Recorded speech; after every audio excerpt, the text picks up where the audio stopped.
Evening, everyone. Happy Friday. I hope you've had a good day and it's been a productive day.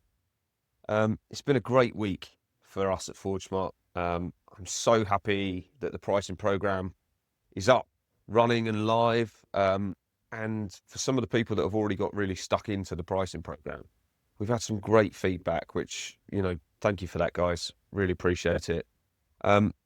I think also knowing that it's up and running has also inspired some other farriers that have been thinking about joining the program to get in touch with me and discuss their thoughts around pricing.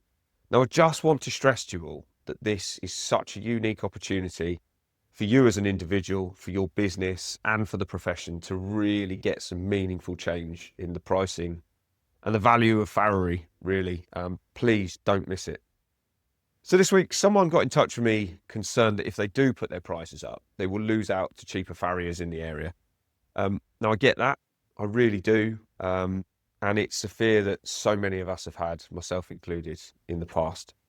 The way we challenge that fear, though, is to look at the evidence. There's so much evidence that we could probably use. I'll just list a few points, really. But firstly, there are less farriers now than we've had on the register for many years, for example.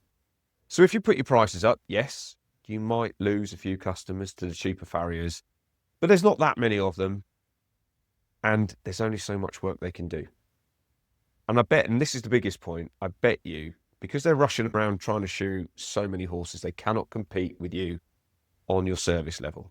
Customers value so much more than just that cheap set of shoes.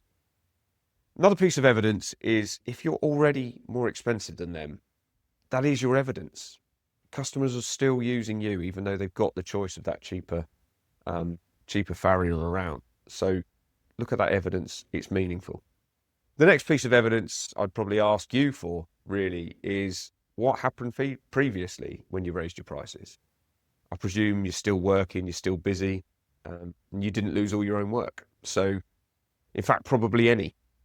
So if we can increase our perceived value, we can increase our prices and still be offering a very competitive product to our customers.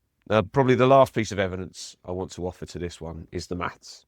Now, if you put your prices up by, say, 20% and you lost 20% of your customers, would you be any worse off? Now, the simple answer is basically no.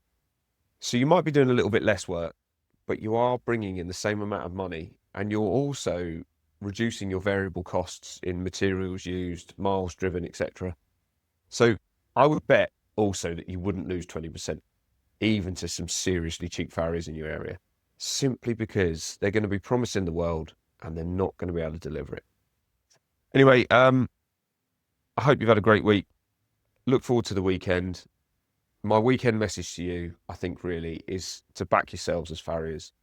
Trust the evidence that you know is true, and acknowledge the real issues that we as a profession are facing. And this really is the solution to that. Do this for yourself, guys. Do this for your loved ones and the future of the profession. I hope you have a great weekend. Take care.